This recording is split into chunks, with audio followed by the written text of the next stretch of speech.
Okay, now we go into kind of the life aspect. Put in here your credit card debt. 90% of the people in this country are in some sort of credit card debt. So what I mean by this is your minimum payment. If you're making your minimum payment, you're doing it wrong. So if you're in credit card debt for thousands of dollars, make sure that you have a plan, which is why you do this budget, to get out of that credit card debt.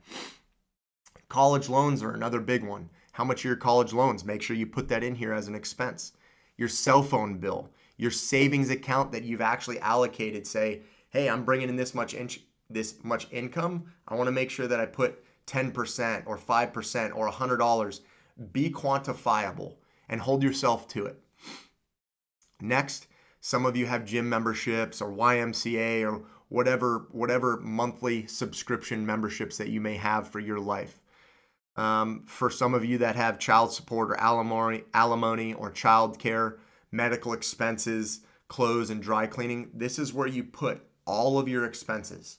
The moral of the story is the reason why you have this budget is that I'm not worried about the money that you know where it's going, like your monthly reoccurring bills, car payments, your home. I'm worried about the money that you have no idea where it's going. For example, when I first started telling you this, you put all your income and then you subtract it from your expenses. At the end of the month, or when you're doing your budget, that money that's left over needs to be positive.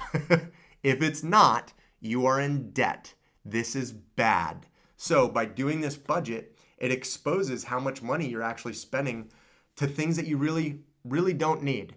And if you're in the red or you're spending more money than you're actually making, having a budget will actually identify the things that you need to cut back on.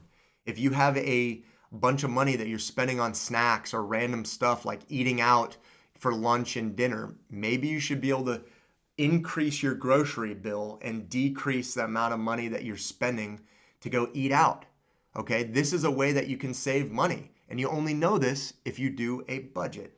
Moral of the story, you want to make sure that you are in positive cash flow. The reason why, the what's next, is that this drives your goals. This drives your retirement. This drives what you want to do with your life.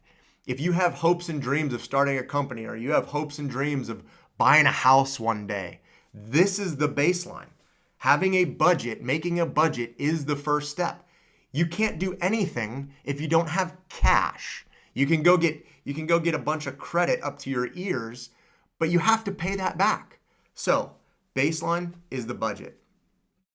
When you're done adding up all your income and subtracting it from your expenses, you have your total net income. And when you have this, when you take that total net income, this can actually give you a sense of accomplishment. You're not spending more than you're making. That's a good thing. That's where you want to be. But that's step one, okay? You want to take that extra income and you want to apply it to the next goal. So after a savings account, after a slush fund to allocate for any maintenance on your vehicle, now we get into the goal setting, which you can find me at a different video series on Real Life School, is making good habits, setting new goals, and setting yourself up for retirement. We understand that the world revolves around money, but most of us have no idea how money works. Understanding a budget and taking what we give you at Real Life School to be able to identify how much money you're making and subtract it from how much money you're spending, this gives you a real snapshot on how well you're doing. You take that money and you can develop it and you can turn that into a life that you have never dreamed of or even thought that it was possible. But this is step one. Okay. For more on what to do with your habits and what to do with your goals and where to put that money for investments, follow us on the other video series.